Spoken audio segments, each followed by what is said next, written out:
Hey everyone, enjoy the show. Mantiques Network, yes, more beer serving trays. This one is from the Columbine Beer Brewing Company, Columbine, Colorado.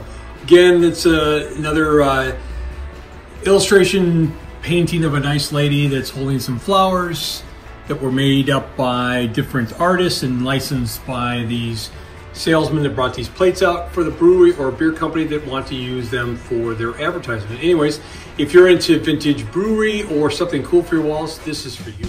These are antiques. These are mantiques. Antique, mantique. These guys sell mantiques. This is their store. We're bringing stuff every day, in and out, in and out, in and out. We're shaking and baking. These are their customers. Give me the rundown on the GMC. This lived in a bar in Ghent in Belgium. Follow Jim and Jeff from 9 to 5 or after hours as they buy, sell, and restore the coolest stuff for the coolest collectors worldwide.